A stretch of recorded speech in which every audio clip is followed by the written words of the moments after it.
We are the country's foremost institution dedicated to inspiring curiosity and knowledge about the built world, the places where we play, work, and live. For more than 4 decades, we've presented celebrated exhibitions and programs that have explored a wide range of subjects, including design and construction, sustainability and resilience, and social justice issues. And this program, Improving Racial Equity Through Greener Design, is a great example of the museum's role as a thought leader addressing important and timely topics. If you enjoyed this program, please consider supporting the museum with a gift to our annual fund. If you're not a member already, consider joining our membership program. You will get early access and discounts to other museum programs and events, and discounts at the museum shop, Washington, D.C.'s best museum shop. If you're already a member, thank you for your support. It directly impacts our ability to create world-class programs and exhibitions. Visit our website, nbm.org, for more details, especially more details about our plans to reopen the museum, the National Building Museum, your National Building Museum, very soon in the next several weeks. Now it is my pleasure to welcome Paul Kilmer, the museum's Director of Public Programs. Thank you, Brent. And hello to the over 500 of you joining us from the United States for the continuation of the museum's Equity in the Built Environment series, generously supported by Studios Architecture. We are very grateful for Studios' support of this series and for its many years supporting the museum. Equity in the Built Environment series is a series of conversations that focus on how buildings, landscapes, interiors, and streets can be the cause of, and more important, a cure for social and racial disparities. This series is meant to offer new learning opportunities for our audiences, new moments for professional growth and exposure, and, in general, greater understanding about the positive power of the built environment. It's a chance for us to see how inequity and injustices are built into our communities, knowingly or not. This series is dedicated to learning truths that many of us haven't previously known, have ignored, or perhaps have willfully disregarded. But it is also rooted in the belief that design for everyone plays a vital role in shaping our built environment to create a more equitable world for everyone. In this series, the museum offers a safe place for dialogue to take place. We acknowledge that some of the conversations will be difficult and painful, and we sincerely thank in advance all those who will participate. And we encourage you, the audience, to be just as involved in the conversation as our panelists. You can submit your questions via the Q&A button at the bottom of your screen. We'll do our very best to get it answered in the time we have together. Speaking of time, we understand that the enormity of these issues can't possibly be fully discussed in the time we have together in this one program. We understand that everyone is grappling with issues of social justice, equity, and so much more at different speeds. So as a museum, which sees these conversations as a way for us to learn about how we can be more inclusive in the stories we tell through our exhibitions, the programs we present, and the experiences our visitors have in our physical building. We have a lot to catch up on. And I have one favor to ask of you, dear audience. Following this program, you will receive a link to a very short online survey. If you can, please complete the survey so that we can get to know you better, open opportunities for you to engage with us, and more importantly, more accurately reflect you in our future programs, exhibitions, and operations. This program, Improving Racial Equity Through Greener Design, is based on the American Institute of Architects Blueprint for Better campaign to transform the day-to-day practice of architecture to achieve a zero carbon, resilient, healthy, just, and equitable built environment. We're fortunate to have a short message from AIA President Peter Exley, FAIA. In 2019, the membership of AIA overwhelmingly voted to make climate action our top priority. Since then, we've marshaled our resources toward this essential fight. AIA is focused on climate action and climate justice in concert, not in isolation. Together, they are the keys to dismantling systemic racism and marginalization. If the COVID health crisis has taught us anything, it's that we can't overcome these challenges alone. COVID has challenged all of us to connect in new ways. It's challenged us to redefine our outlook, the circumstances of our lives, and our attitude toward the word community. I think, as many of us have found, community is not just a word, and it's not just a thing we sign up for or identify with. Community is a living thing. It needs to be nurtured as it nurtures us. I hope you've all found your communities in the past year and continue to grow within them. But today we'll talk about the legacies that architects will leave behind for their communities, their colleagues, and their children. Equity and sustainability are not just words, but living things that also need nurturing.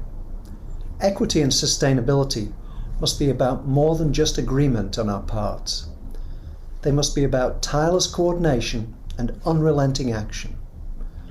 Real solutions are about sweat equity today, because we cannot buy our way out of climate change, economic disparities, racism, and inequity for the voiceless and powerless. The price of these problems is far too high. We cannot push them off on the next generation either. So we must act now. I invite all of you to join the AIA in its fight against climate change, systemic racism, and inequities in the built environment. Please visit blueprintforbetter.org. And thank you. Thank you, Peter. And to the American Institute of Architects for its ongoing support and partnerships with the museum over many years. And now it is my pleasure to welcome our panelists in the order of their appearance. Our first speaker is Rico Quirindongo, formerly a principal at DLR Group, now Deputy Director for City of Seattle Office of Planning and Community Development. Following Rico is Gabrielle Bullock, FAIA, a principal and the Director of Global Diversity at Perkins&Will in Los Angeles. And our last panelist is Antoine Bryant, Associate AIA, Project Manager and Business Development at the Houston office of Moody Nolan. For now, please welcome Rico. So I am in the Seattle area. The image that you see behind me is a painting of one of my favorite places in Seattle, the Pike Place Market, where I was the chair of the Preservation and Development Authority for many years. I just stepped down recently to become I will become the interim director of the Office of Planning and Community Development for City of Seattle. I've been an architect for 26 years. I had 17 years of community-based practice with my dear friend Donald King. Joined a international firm, DLR Group, where I led our civic practice for 7 years, and now I'm working for the City of Seattle, which is my home. So I'm going to start at a very high level, and what I'm going to be talking about is community engagement, civic leadership, and something that I call design agency. The reason that this conversation is very important to me as a Black architect and a civic leader is because I believe that if we are seeking for greater equity and we're looking at it through the lens of built environment, I believe that we all have the ability to be agents for ourselves, our families, and our community in a conversation around what happens around us and instead of just what happens to us. So what you see in front of you are the lenses through which I see that proactivity, community engagement through traditional architecture services, community engagement through advocacy and volunteering, the impact of built environment issues as it relates to equity. And as someone that was recognized by the American Institute of Architects as a citizen architect in 2011 and 2020, I see an extremely important role that we have as part of the design community to help make better places for people. So in framing a discussion around agency, I also think about the health of communities through the lens of the social determinants of health. This is something out of the Kaiser Family Foundation, which looks at economic stability, neighborhood and physical environment, education, food, community and social context, and the healthcare system. All of these things come together to create for a healthy community.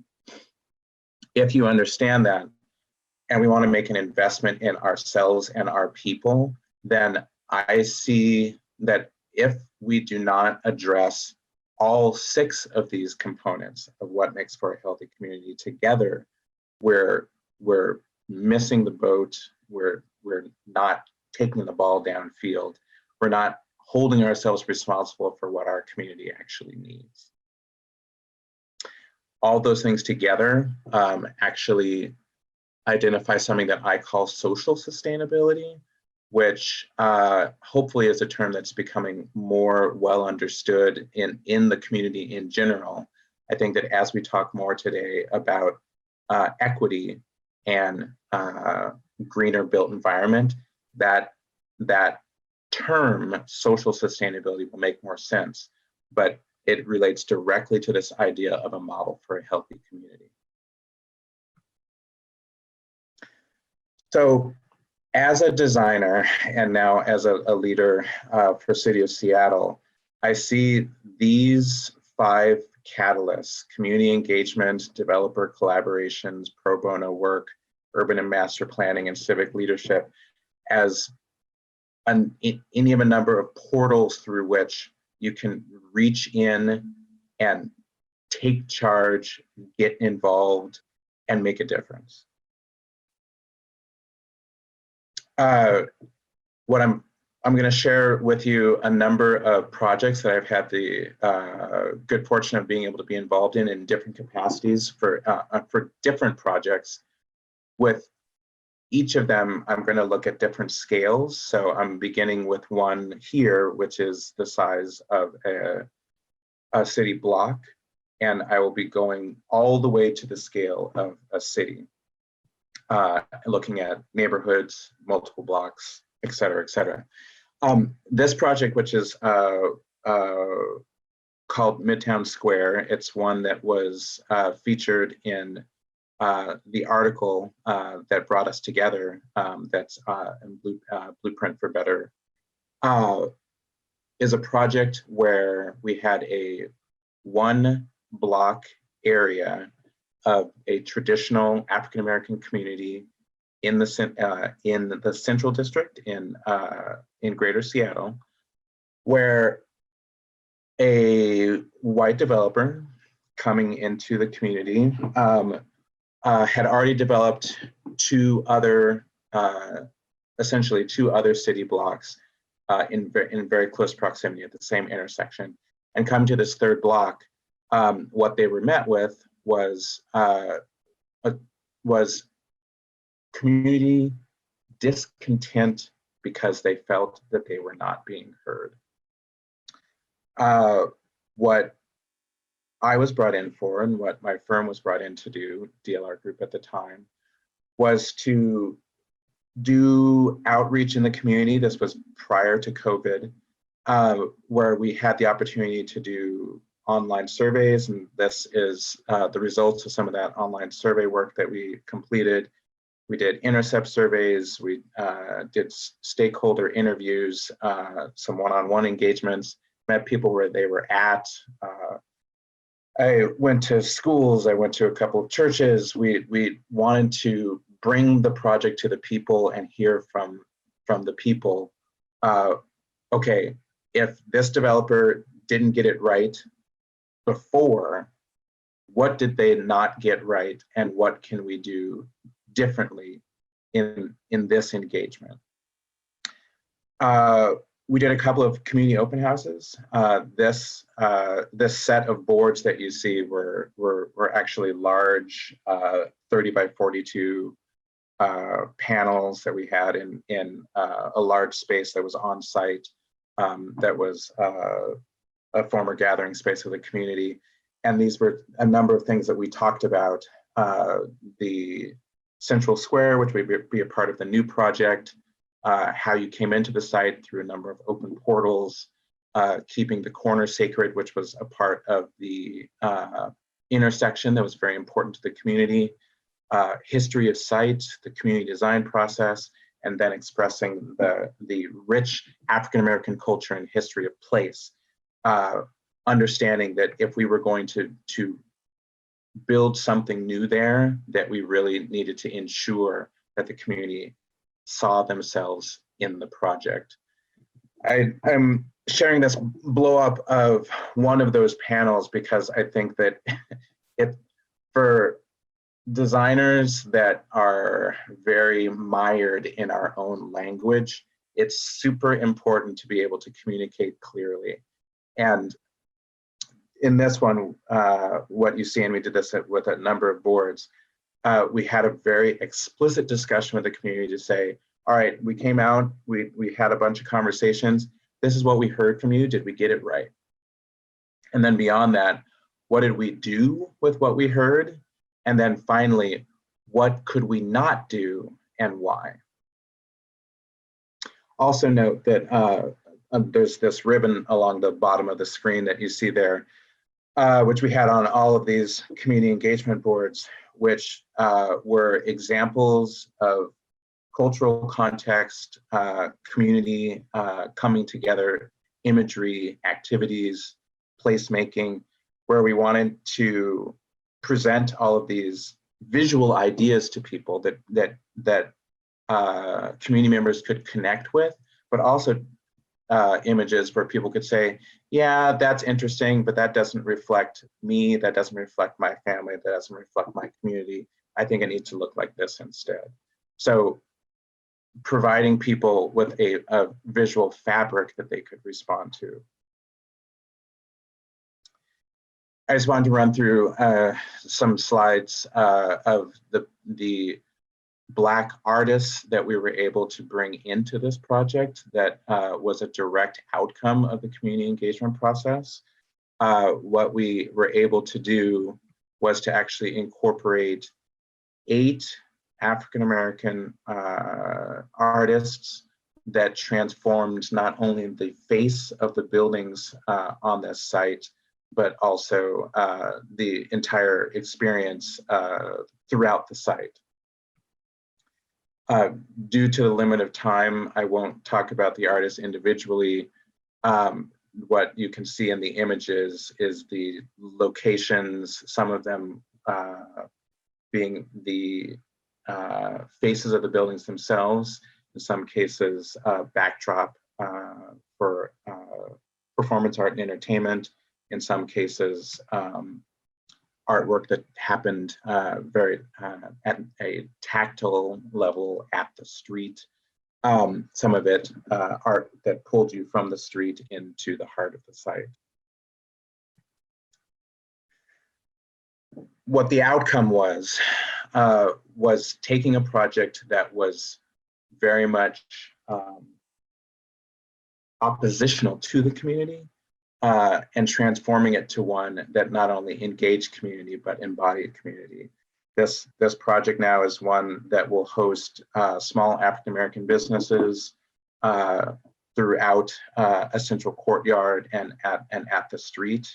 So bringing life to the site and providing to the community that they are a part of the wares that we care about. And another great outcome in a project that I'm working on right now, the developer was so happy with the work that we were able to do on this project that they've asked us to create a artist, not-for-profit, that will be a full-time resident on site to support ongoing activities of Black artists on site and in the community. I wanted to show a few slides of what is a new development in a historic site and historic building in Seattle, the Climate Pledge Arena. In this project, I was originally brought in pro bono, where I was helping the city of Seattle take a look at the neighborhood potential impacts of a large development here, and that's the map and the area of impact that you see on this slide. The visualization and community process we went through looked at, amongst other things, when this project was done, how would it impact the immediate neighborhood as well as the Seattle Center experience, and how would you ensure that you brought people into the site in a way that was equitable, and whether you had a ticket or not, making certain that people had an experience there where they felt welcome, where they felt wanted, and where they could have a cultural experience regardless of their intent being on site. Part of that work that we did was, again, bringing people together, providing an education opportunity for how we were transforming the site, but then also engaging people in discussion about what they wanted to see.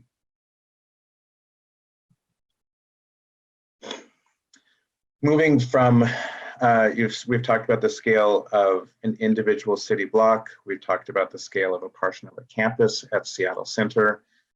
This project is an ongoing one that Office of Planning and Community Development is working on now, along with the University of Washington as a partner, and Office of Housing as a partner, and Sound Transit, which is our regional light rail agency.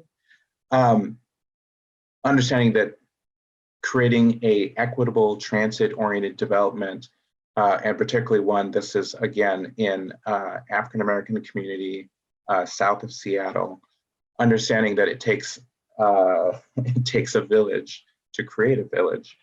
I was brought in to be a part of a technical assistance panel with the Urban Land Institute to work with this series of organizations with King County and Seattle and, like I said, Sound Transit, to look at what the activities of the neighborhood were at that time and figure out how we could actually make some investments there through these multiple agencies and that collaboration that would begin to signal an opportunity for investment by the private community that would then also grow what happens at this station area.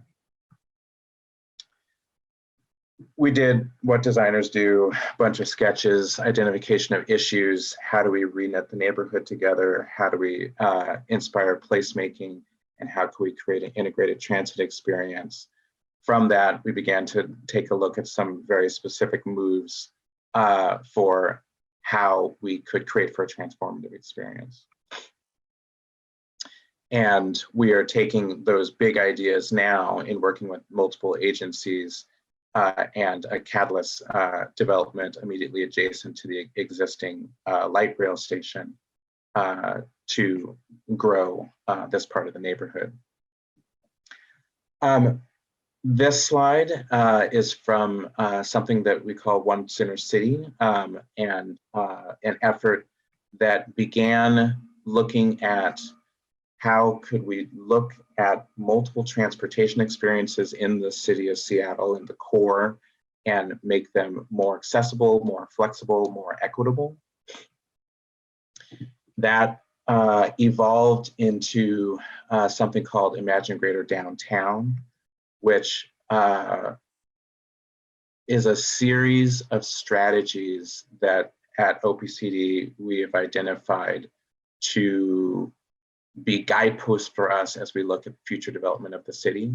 So the hubs of the neighborhoods that are a part of Greater Downtown or Greater Seattle, the transit experience in the city and multimodal opportunities, how we experience our streets, the different cultural experiences of our neighborhoods, the greening of our urban landscape, and our connection to water.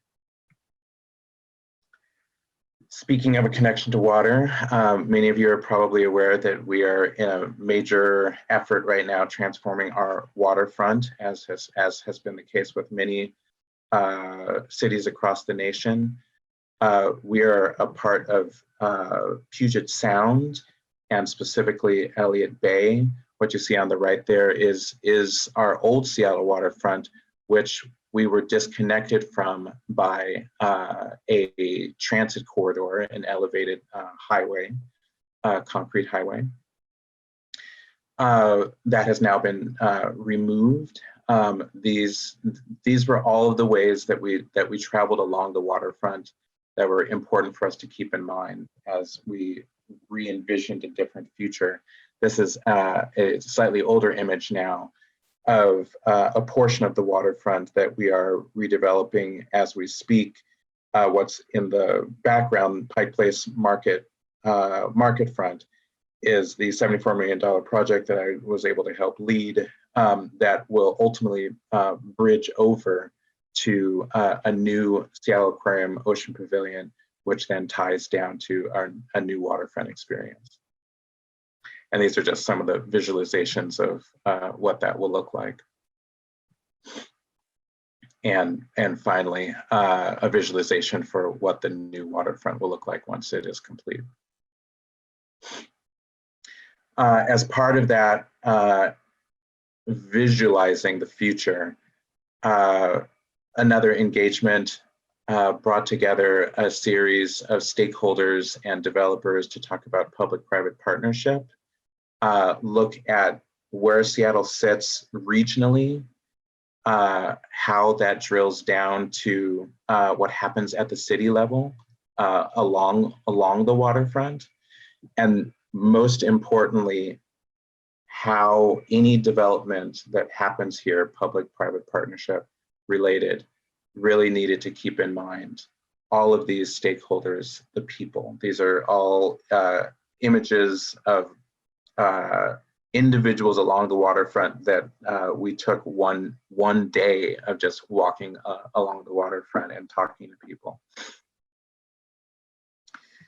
So I think that one of the things that's really critical that is part of our job in terms of being able to invite people in and bring people into the process is to visualize how we can transform at multiple scales. And you've heard me talk about that related to a individual building all the way up to the scale of a neighborhood. This is one site where we said, hey, let's take an existing building, let's visualize how we can get small business into that building, which is underutilized, have it spill out and spill life out onto the street. This was immediately adjacent to Pike Street Hill Climb, right next to the market. We looked at another existing building opportunity, which was the building that my then office was in, DLR Group, and how it could be expanded with the viaduct, with the highway removed. And then we also looked at a skinny tower site where, again, taking on the issue of equity and understanding that the city of Seattle was becoming less affordable. How could we create a series of maker spaces and affordable units for a diverse artist community that could be brought back into the core and be a part of the vitality of place that is our Seattle waterfront. So that is my spiel for now. This question, what makes a great place, a great neighborhood, a great community, comes from an organization called Project for Public Spaces. These four components of placemaking also speak very much to equity as it relates to how you make for places that are about people and that invite difference in, invite families in, invite us in as individuals from different backgrounds and different places. I always invite the question, what does advocacy mean to you and what's the scale that you want to impact? These are my people, these are my friends, all part of the American Industrial Architects Seattle chapter, a diversity roundtable that I've been a part of for the last 25 years. And none of what I do, I could do without the family that I am a part of.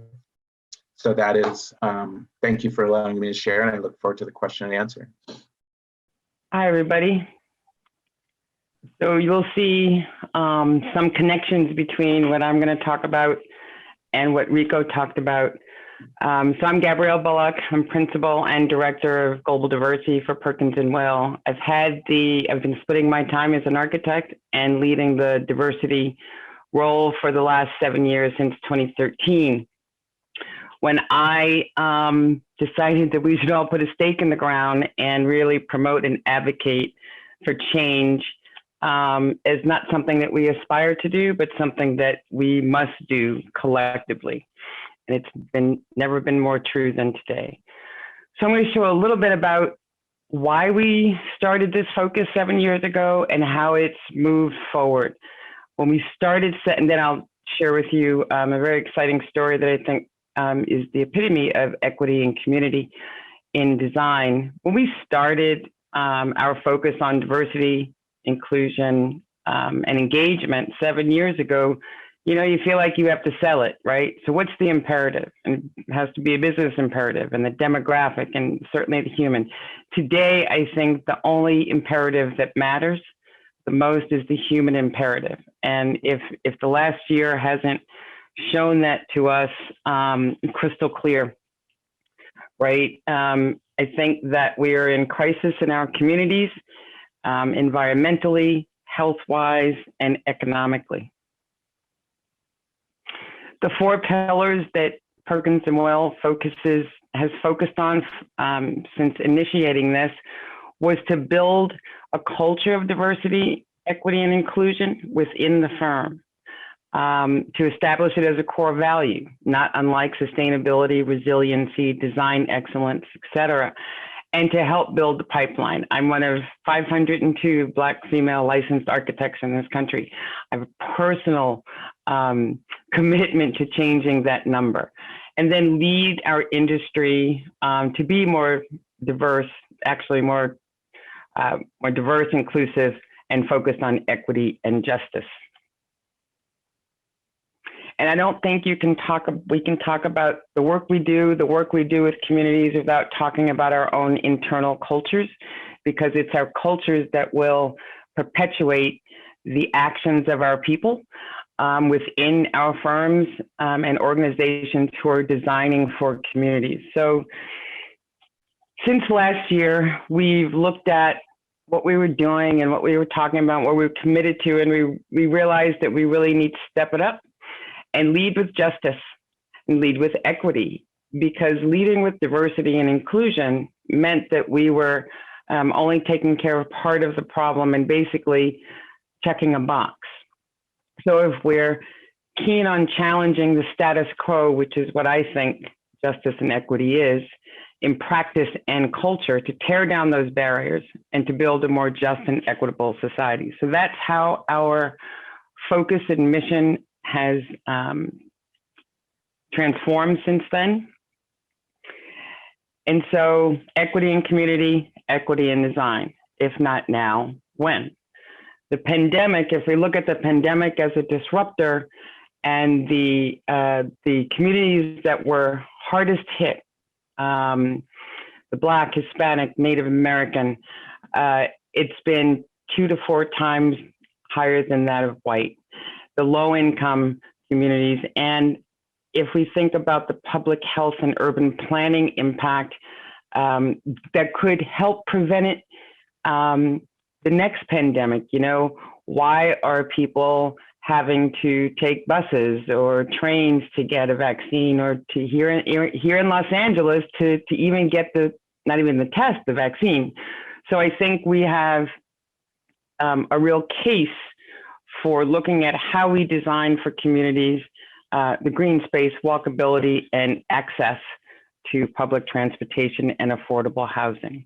I think it's a perfect storm and a perfect opportunity for a reset.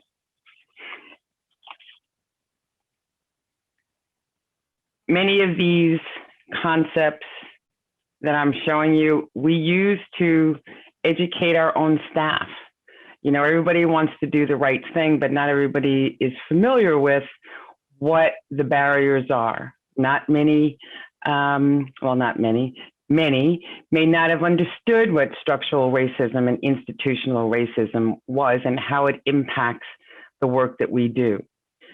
Most everybody understands the individual racism, racism from an individual, but not the structural and institutional.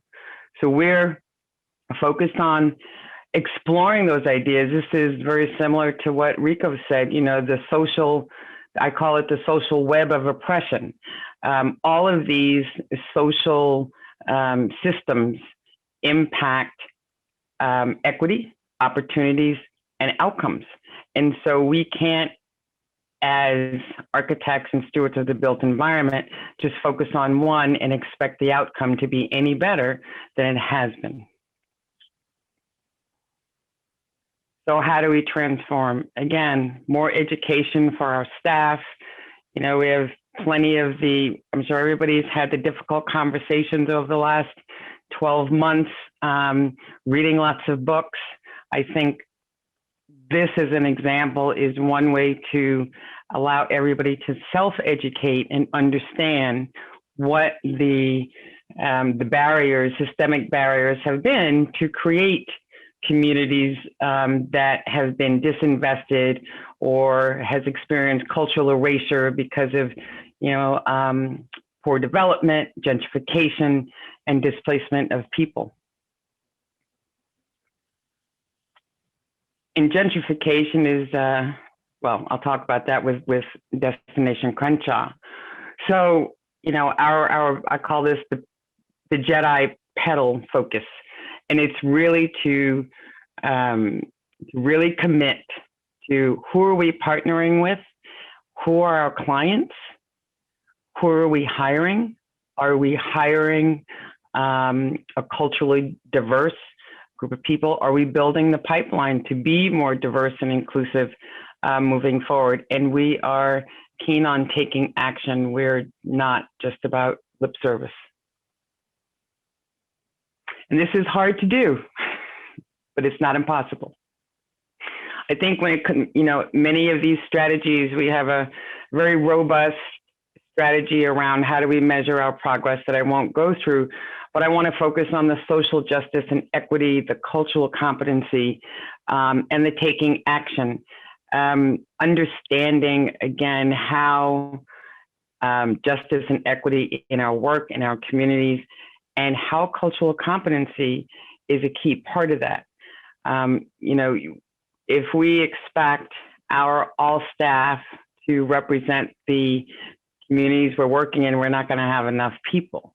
So I think if we are curious And if we are curious about who we're designing for, engaging them in the design process, that we could be more culturally competent and authentic in our designs. So we did this exercise. So taking a Jedi stance, I think, partly means challenging the status quo. So we did this exercise. So on the left are some pretty status quo things, right? How many of you have seen a lack of racial diversity in digital content in your renderings?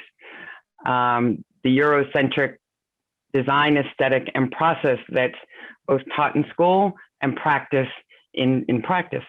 And then in leading with assumptions, I know what's best for the community. I know what's best for that client without even asking them. And then building a diverse team, we can't find them. And finally, it's always been there. I challenge us all to take a stand, to be deliberate and intentional on changing and challenging the status quo.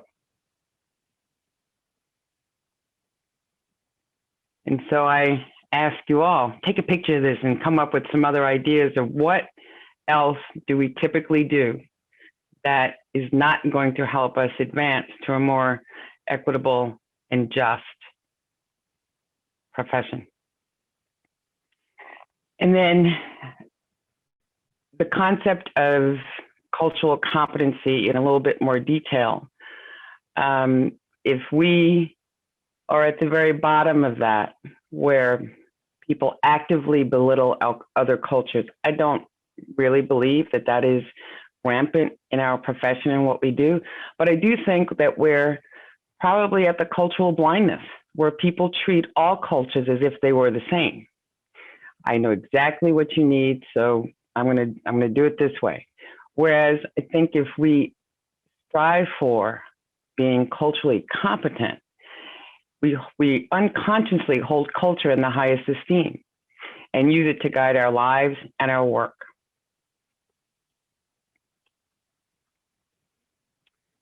This triangle is very similar to Rico's, the social systems. Again, I don't know that we can achieve sustainability if we don't have economic equity, if we don't have environmental protection, if we don't have property ownership and social equity and justice. I think they're all interconnected. And if we think of our people as infrastructure, and resilience is based on the health of all of our systems, if one system is broken, they're all broken. Rico coined this design agency. We've employed this on the project I'm going to share with you in a minute, community as design partner. And it really is not just, you have a community engagement meeting, you just throw back, here's what you told us, I'll see you later. In this process, the community really is a design partner from start to finish. We've been on Destination Crenshaw for about 3 years, and the community group is still very much engaged every step of the way. And what that does is it really brings a sense of community ownership and belonging.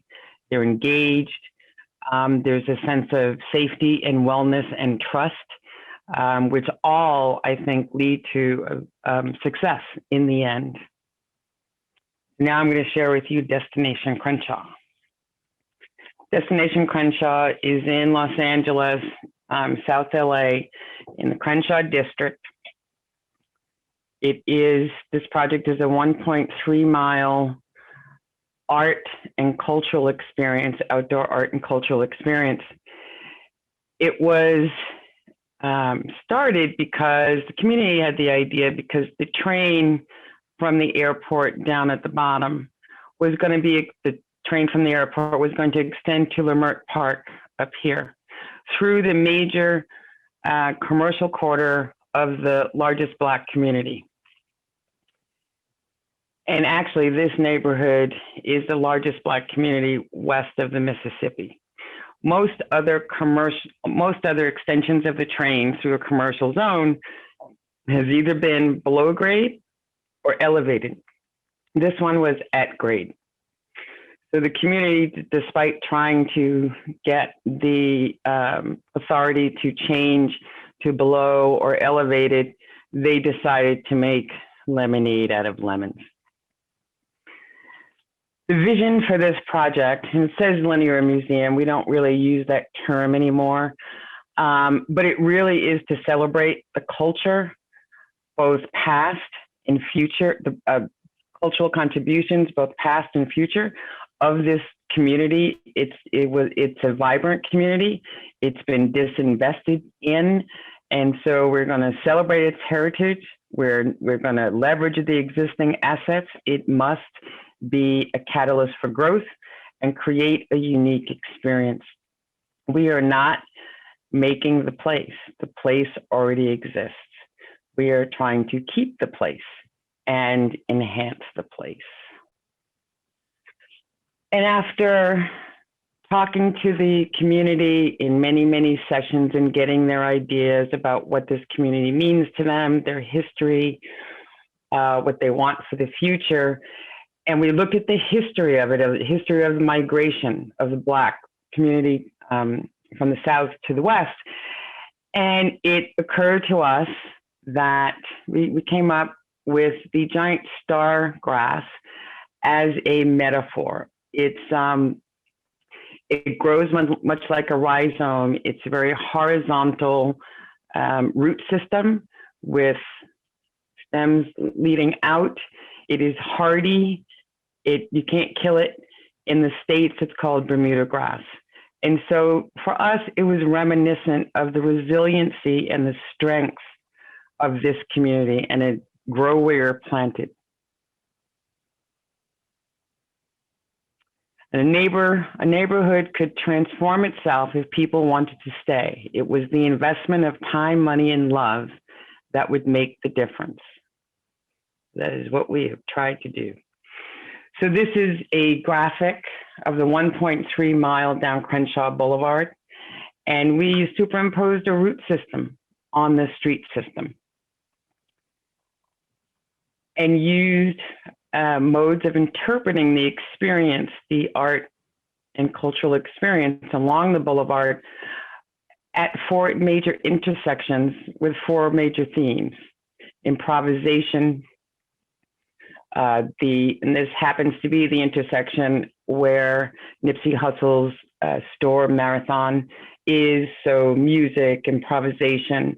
Then at 54th Street, firsts, and that's the historical figures, then dreams, what's possible.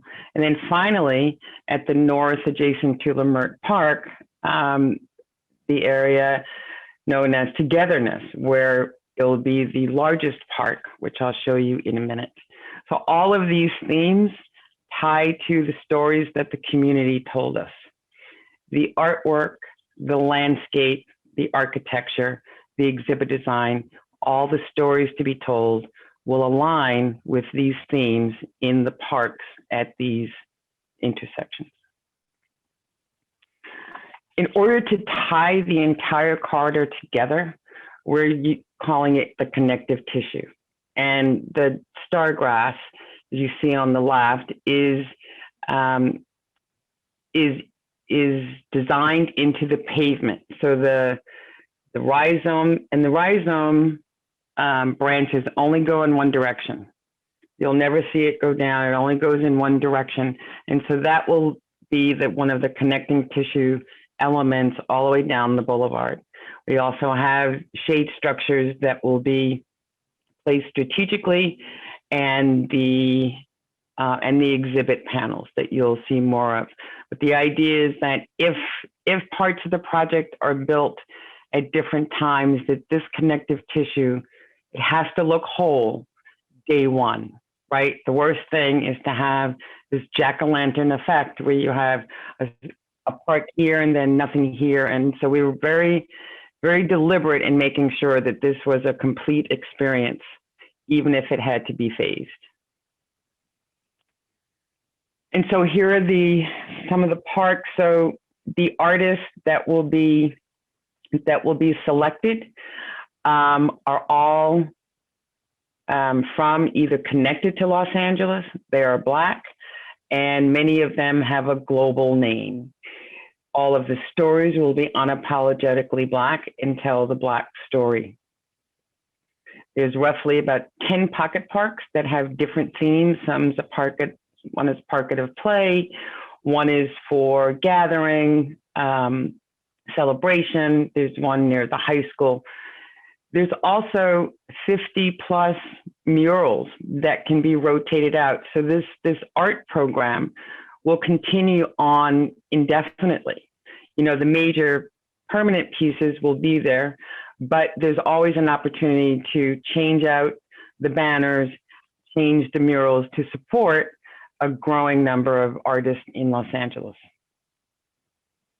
I'm just going to flip through some of the pocket parks. Some of the pocket parks are on private property that we negotiated, the client negotiated with the owner. The no park is in the public right of way, but the pavement, the connective tissue is. At the south end, at a historic fire station, we are creating a beacon, if you will, to announce you've arrived at Crenshaw. There will be other exhibit elements and entertainment stages and so forth. This park actually is right across the street from where the train will stop. The train only stops, by the way, at one end and the other. It doesn't stop in between the 1.3 miles.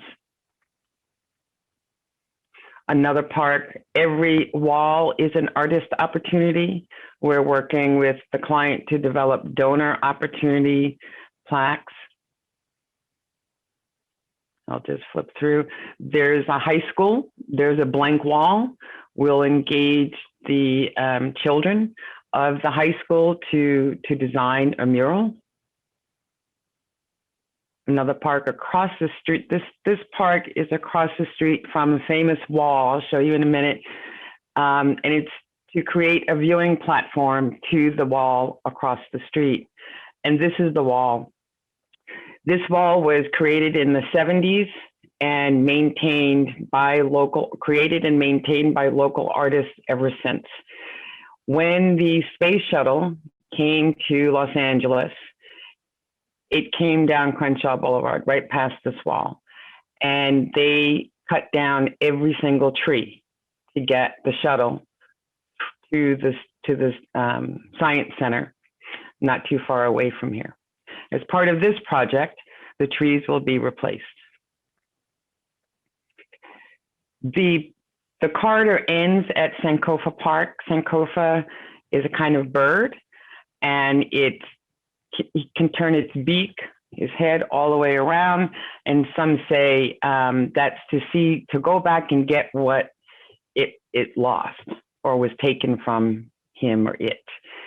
So Sankofa Park is at the very end. It has it's a switchback ramp system. It has an elevated platform to view the corridor all the way down.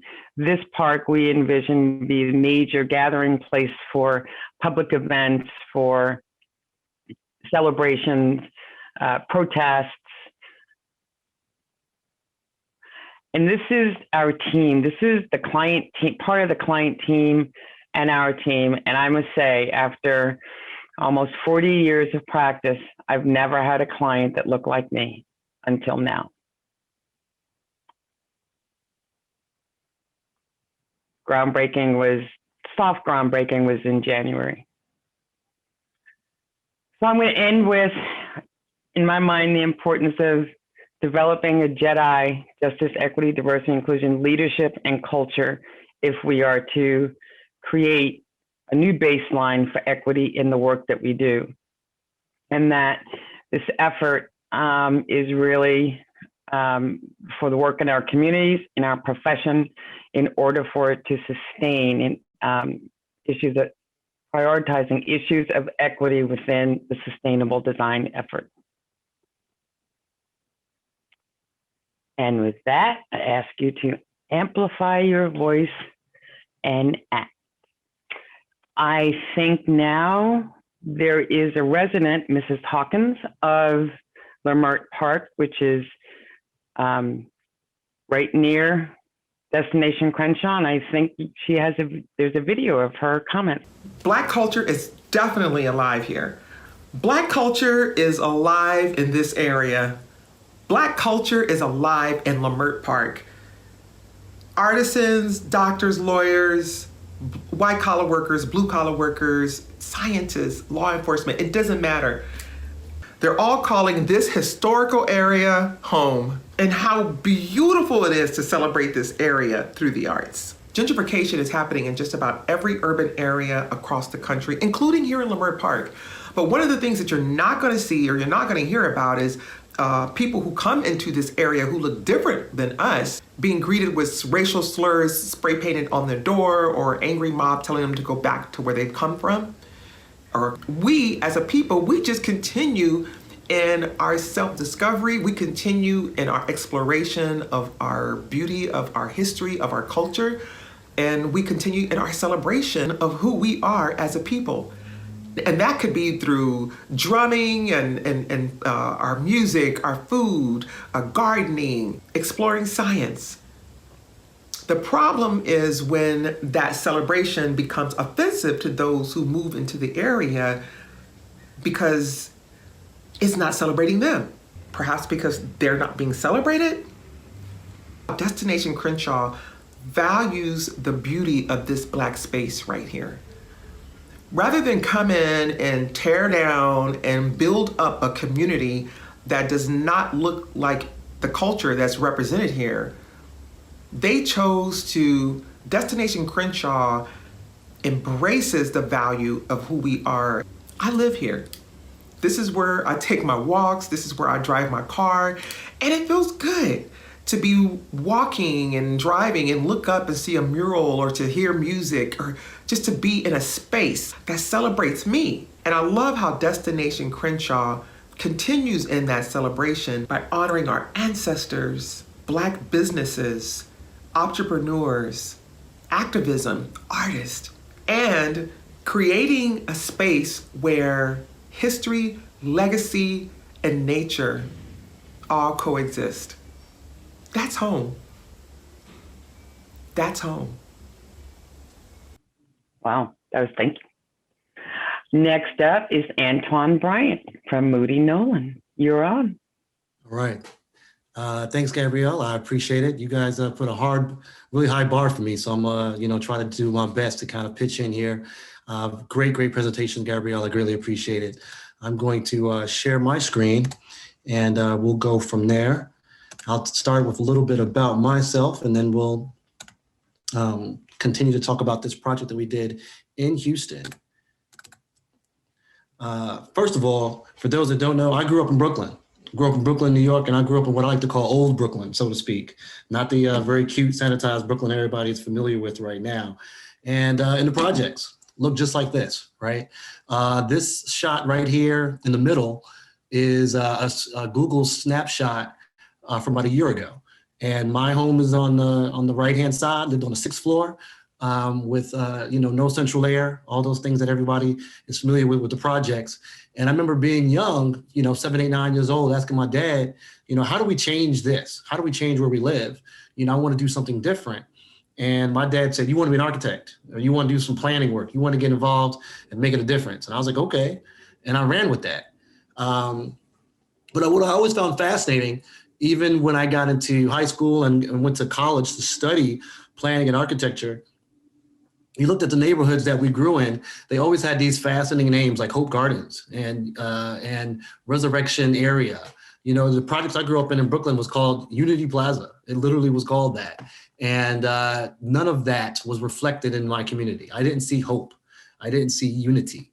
I saw neglect, quite frankly, and I saw urban decay. And so one of the things I was focused on was that how can I change the built environment, and how can I involve the residents, the clients, the actual users to be a part of that?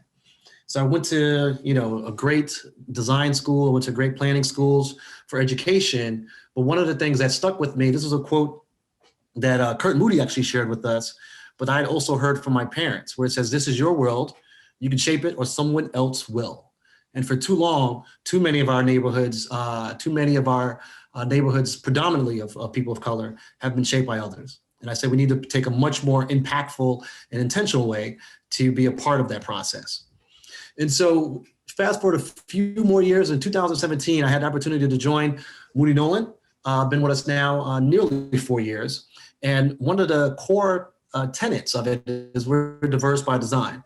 Not only we're proud to be recognized as a 2021 Firm of the Year, but more importantly, we reflect on the fact that we are one firm with over 220 staff. We've gotten national and international awards. LEED building is a part of our ethos, but we really do focus on engagement.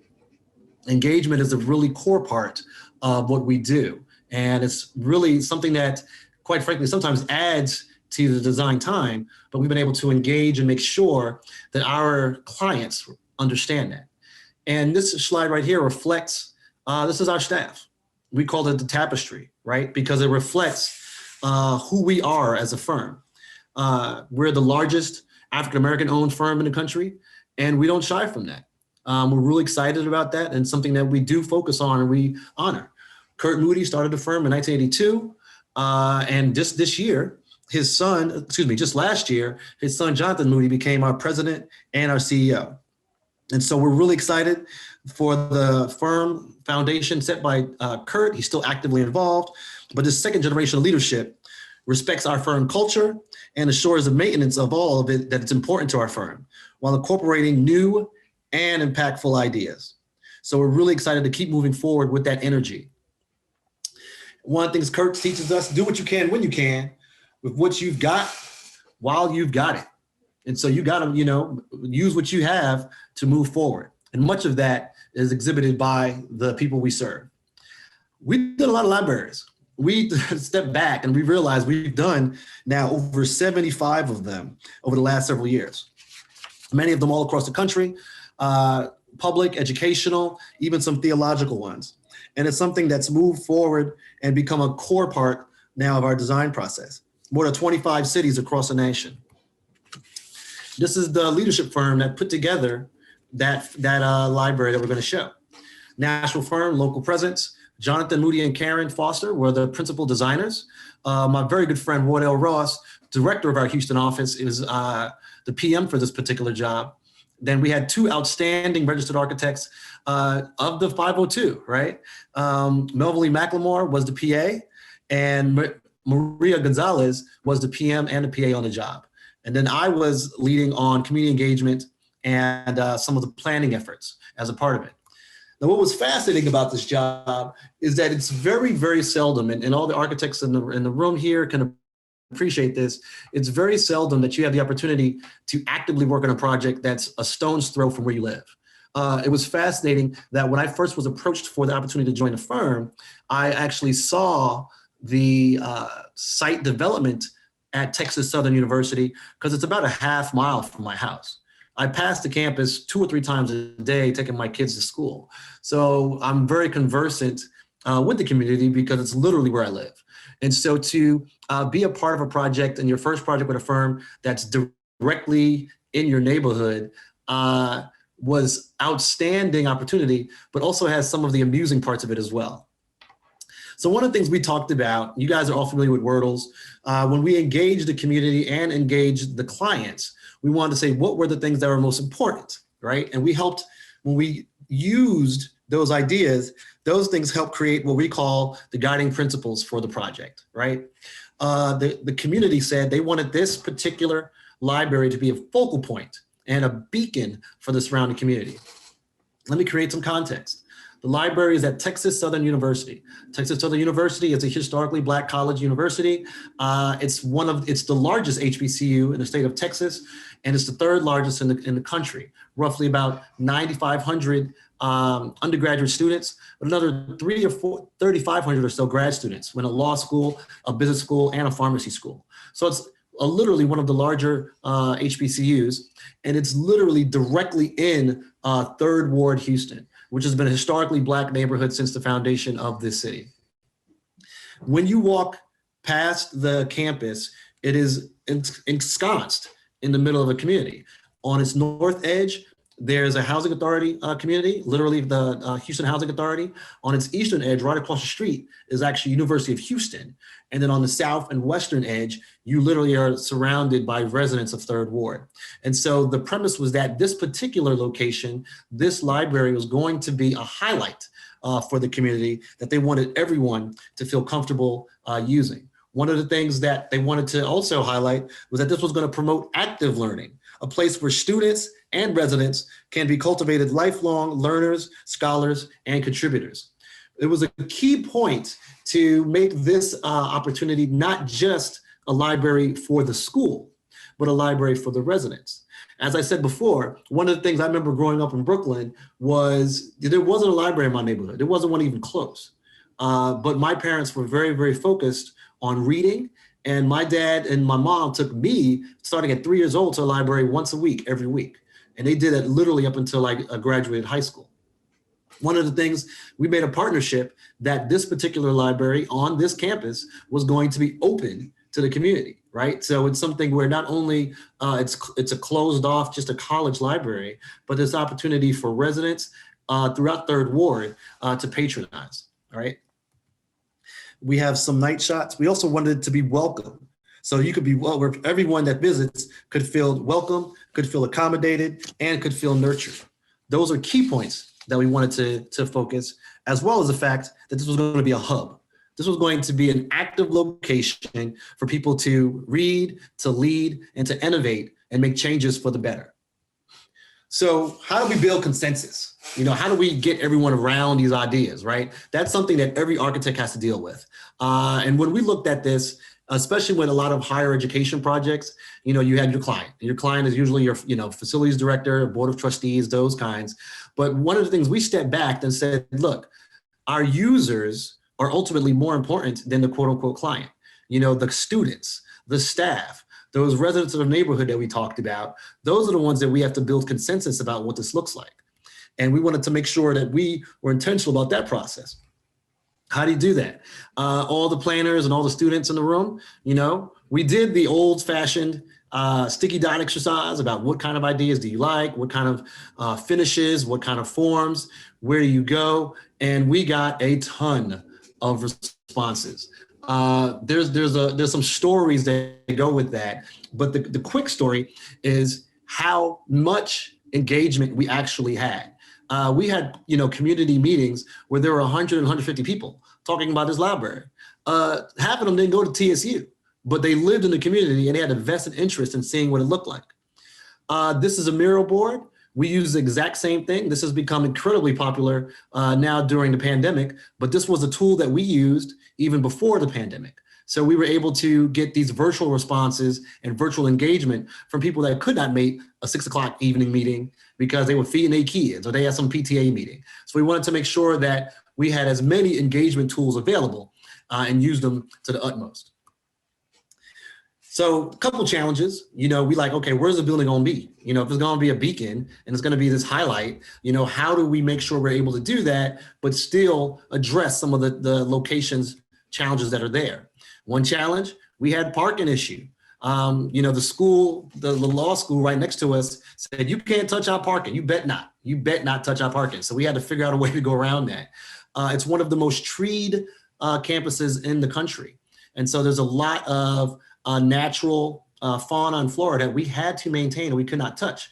What that led to was almost this bow tie effect on the forum. And we were really excited that we were able to get that. And we received a lot of buy-in on that. And then the fact of utilities that we had to work around. And literally we had to work around them. So we were able to engage, we were able to draw those points and deliver a building that had various entry points.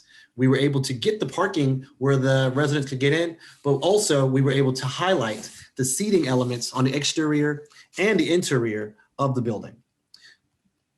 Some of the populations that we were required to serve, including, as I said, the students, the faculty, the staff, the administration, and they made Claude tell us that they weren't staff, they're administration, all of the community members, and a very, very vested and active alumni base who all were intentional to let us know their views. What we were able to deliver was a library that they were excited about, that had the finishes and the spaces that they were excited about, as well as being the beacon that they all were looking for. We had a highly visible welcome area, which is what you're seeing here, that was positioned as a focal point, and it became this became the beacon of the community as well. It also had a point to highlight the colors and the mascot, because they wanted to make sure that we not only had the colors, but had the colors right. We had to get the right shade of crimson. It wasn't burgundy, it wasn't red. It was a very specific kind of crimson. Then there were some key design elements, which you're beginning to see a lot in libraries and also in a lot of academic areas, is what's called this monumental stair. And so we wanted to have this monumental stair, which would be one of many meeting spaces throughout the building. But what was fascinating and what we wanted to include was not just have any old monumental stair, but one that would be adjoining a makerspace where you can have breakouts where students as well as professionals could meet and have smaller meetings, but also these ancillary spaces, which will be covered with African and African-American art and a rotating exhibit. The school has its own art exhibit and museum on campus and has a literal ton of art and African-American sculpture. And then additionally, it has its own gallery space, which we'll get to shortly. This right here is the atrium above the gallery space and above the monumental stair. And they wanted something, and this was a quote, they wanted the building to be open to the heavens. And so we have this huge atrium core and a skylit roof system that we were able to incorporate that allowed it to be open. And the residents, as well as the staff, were eminently excited about the amount of natural light we were able to capture. They wanted that to be a core element of it.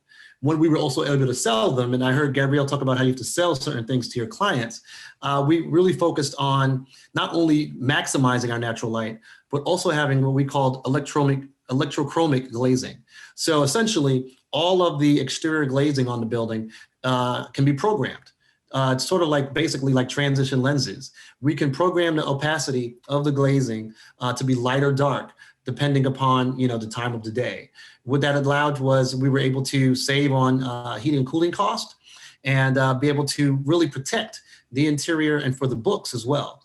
And it's something that is a very high-end product, but one of the things that became a true amenity and a point of pride for the users and for the community, that they have a top-notch facility that is their own.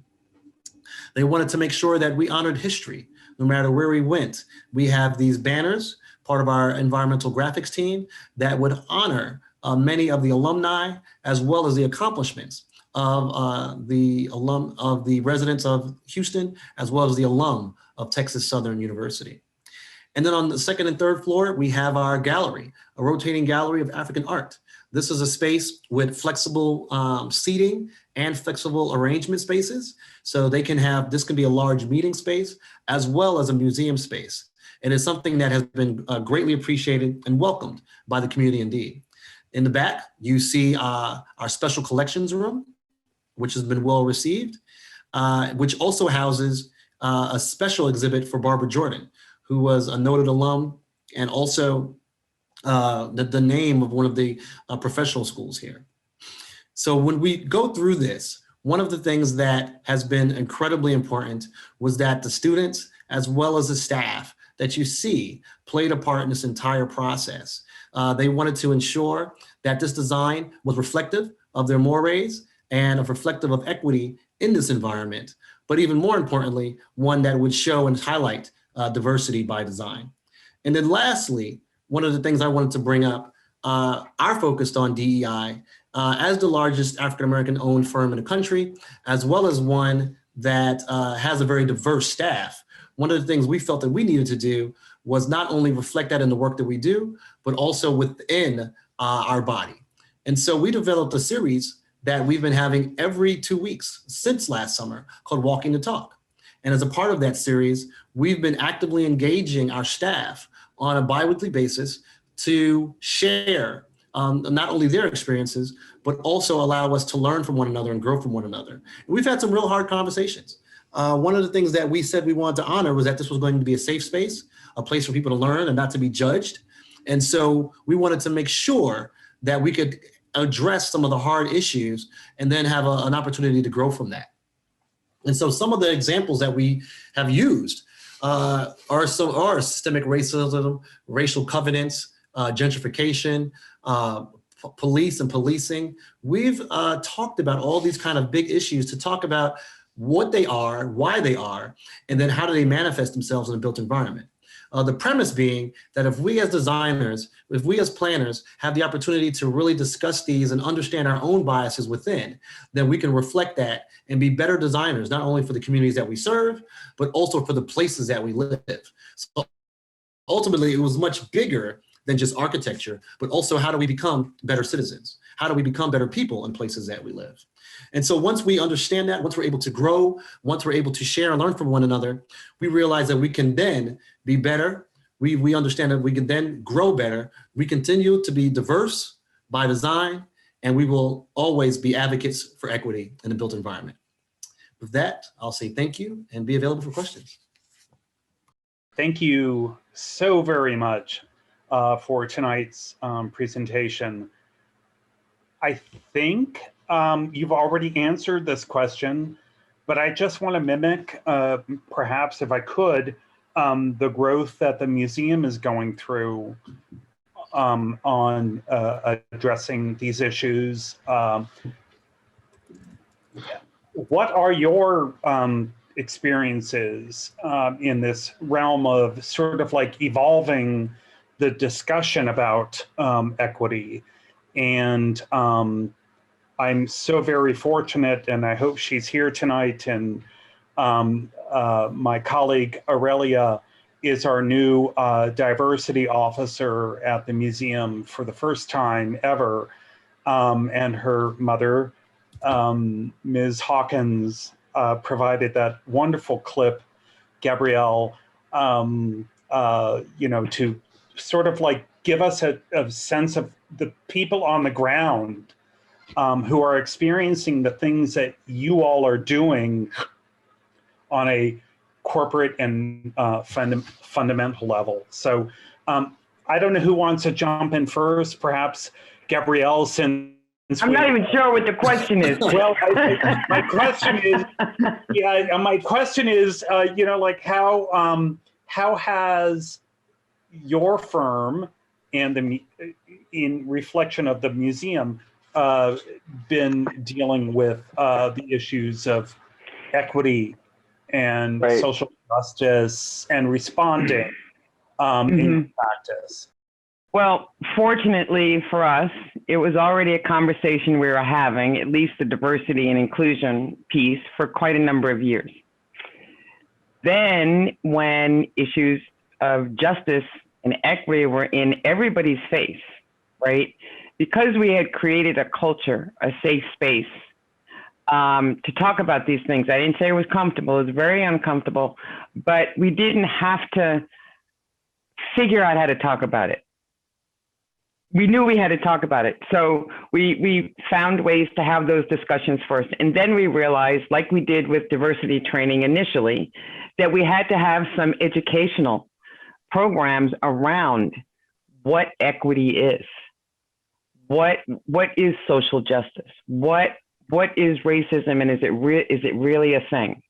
Because I think those are topics that were very difficult to address when I first delved into this role. It was easier to talk about diversity and inclusion. It was very difficult to talk about how does it impact our work until we were further along and could actually see, the awful things that were happening.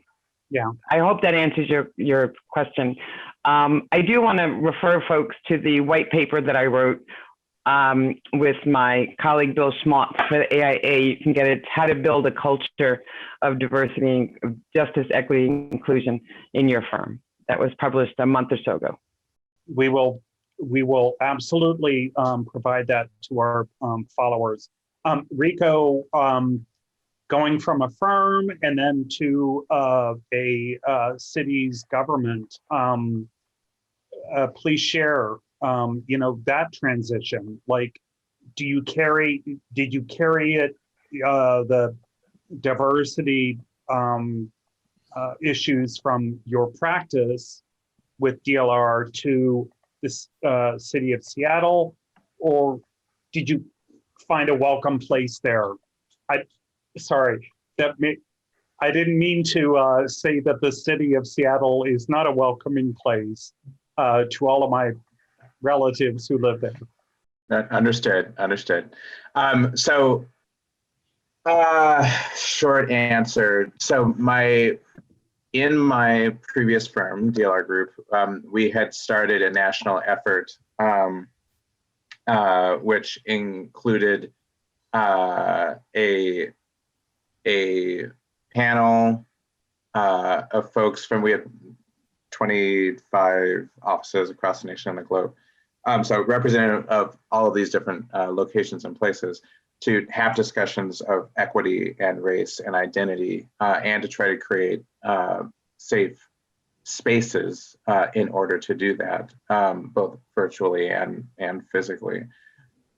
Moving from private sector to public sector, City of Seattle has a race and social justice initiative, which informs not only the work that comes out of our Seattle Office of Civil Rights, but all of our departments and all of our agencies.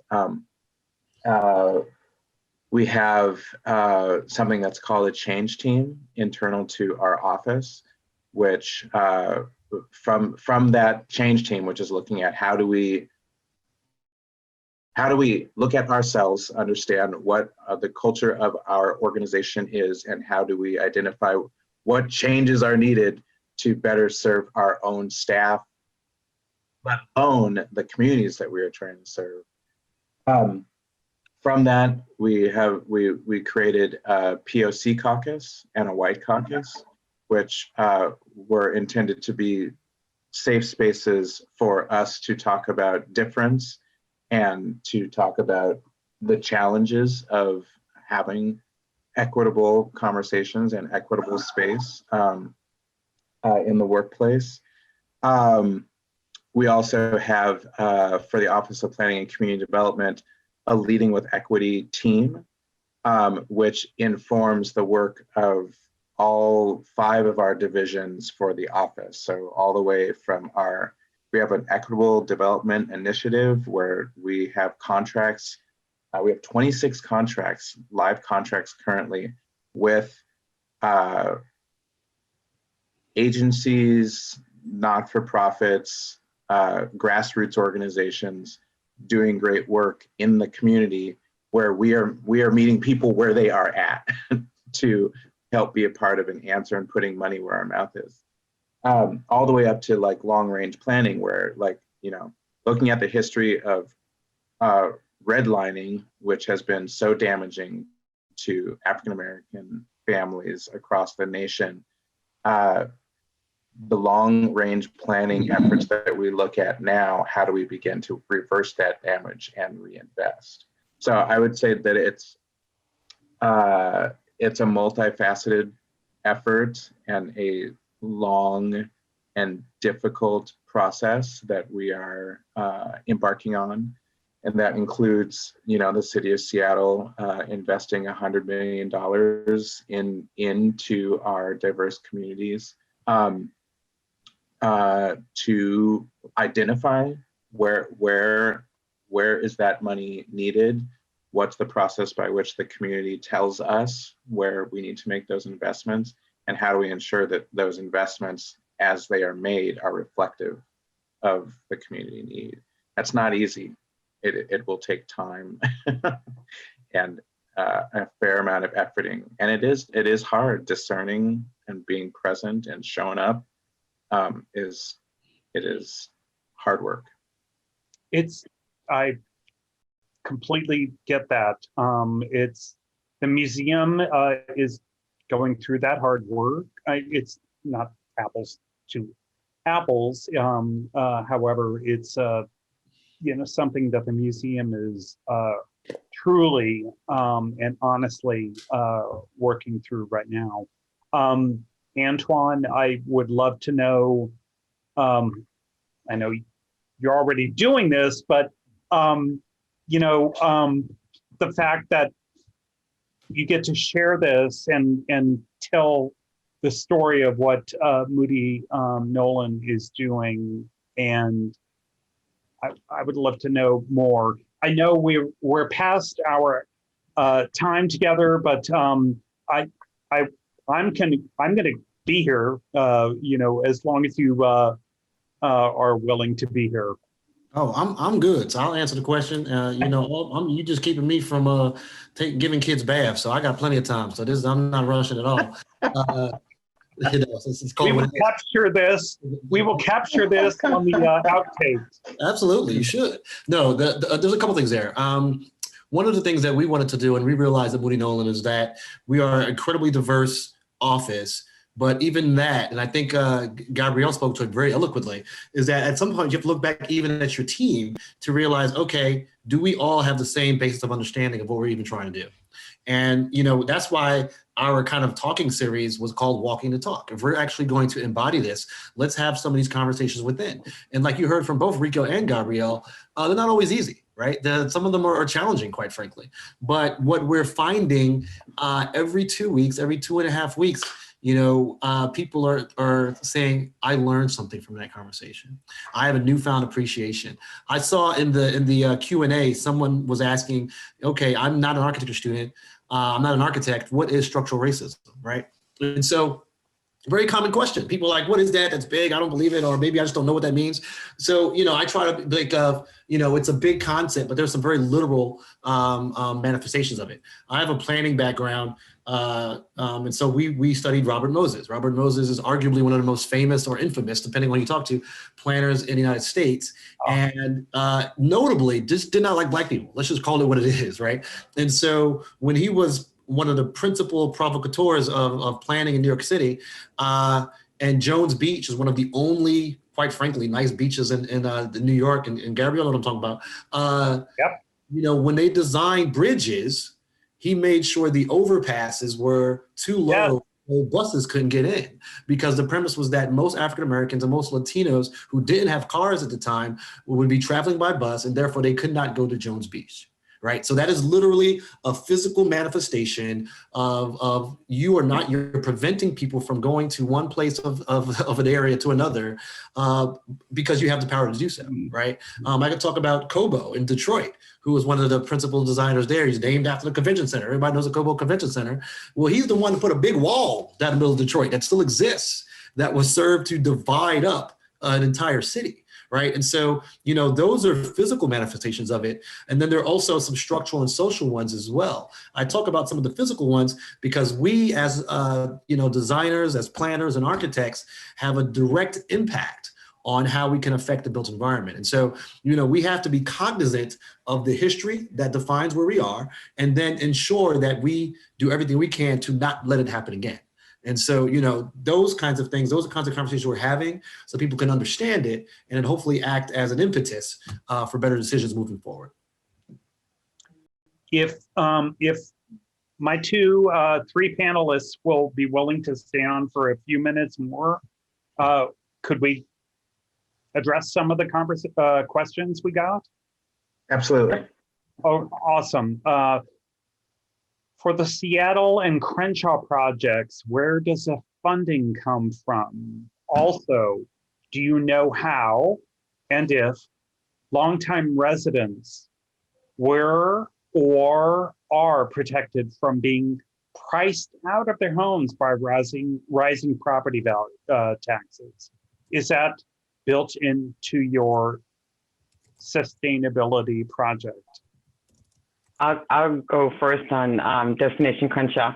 So it is largely privately funded, and that was on purpose. The client wanted to be able to select their architect, select their contractor, not have to necessarily go through the rigmarole of bidding, low bidder, and all that, and not getting what was very important to them, which was a cultural connection. It is partially funded by Metro and the city, a gift. So, but lots of fundraising going on. So largely privately funded.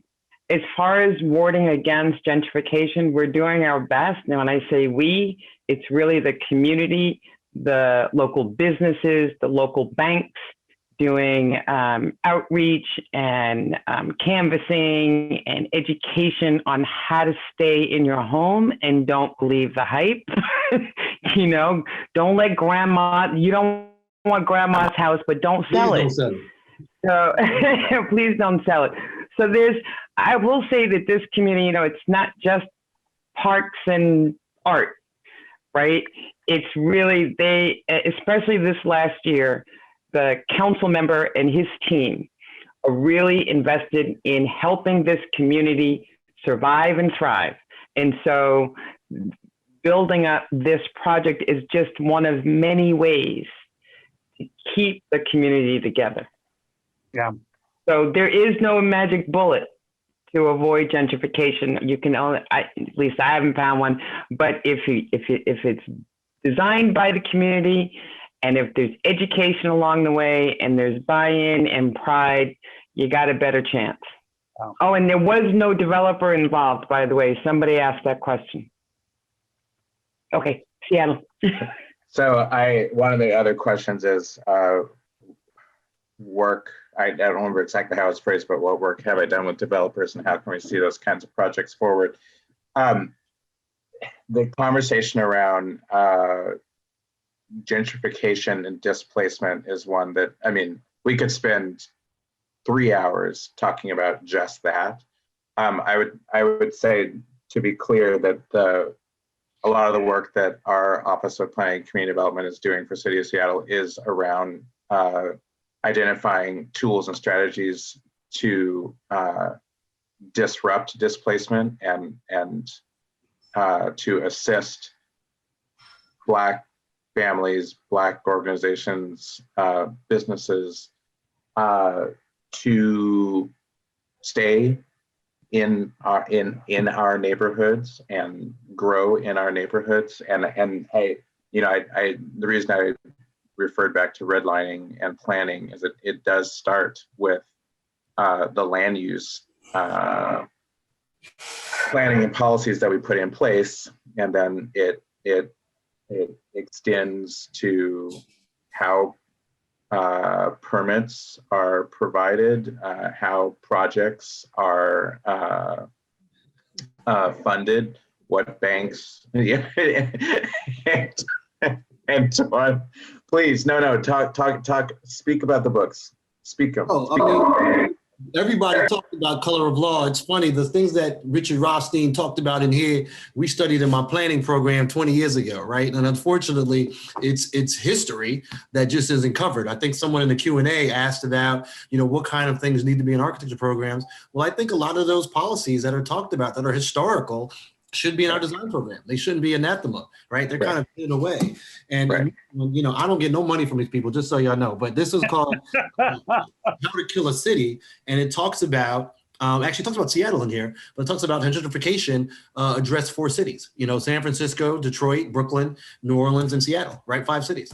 And as you know, they all had communities of color, and that's where the hotspot was, and everybody came. And so I don't want to go through that rabbit hole right now, but there are definitely things that we can address as designers, as architects, as planners, to be able to actively address that and be involved.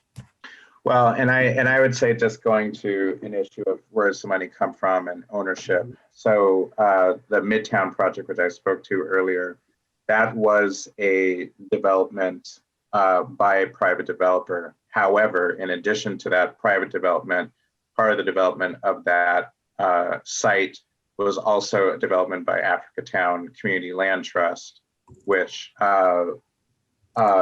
once the site is complete, the Africatown development and the Midtown Square development, looking at the entirety of that city block, will be 500 units, and it will be 50% affordable and 50% market rate, in order to create a truly mixed income community.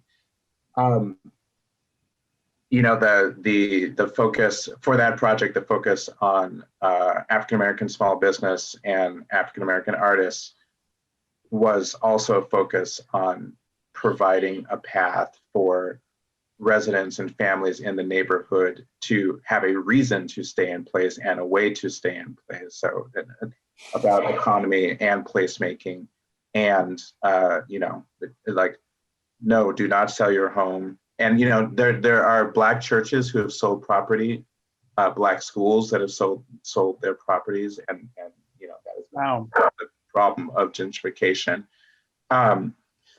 We are trying to invest in Black developers. There are very few, but how do you invest in a development community that is also invested in diverse communities? It's another difficult topic, and I think that, you know, the subject of structural racism, you know, we invest in people that look like us, and the power and money have always resided in a very white world. And so moving into a different type of transactional economy where there can be investment that supports diversity and difference, there is a whole range of systems that have to be broken down in order to do that. And it has to do with access to capital, it has to do with access to education, and it has to do with being engaged in your built environment and how projects happen. Well, I just want to say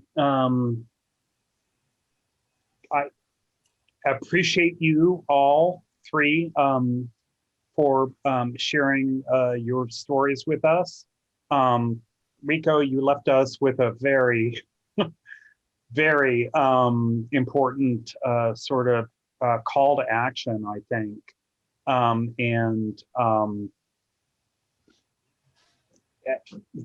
For my part, the museum is here to help in any way we can in sort of advancing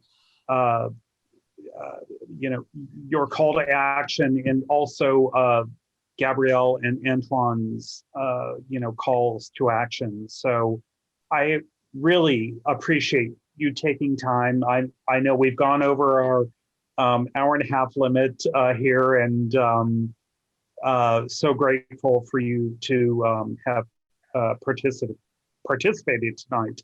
To my audience, my dear audience, I will let you know that this program is being recorded, has been recorded. We will edit it and make it available on our website and also our YouTube channel. I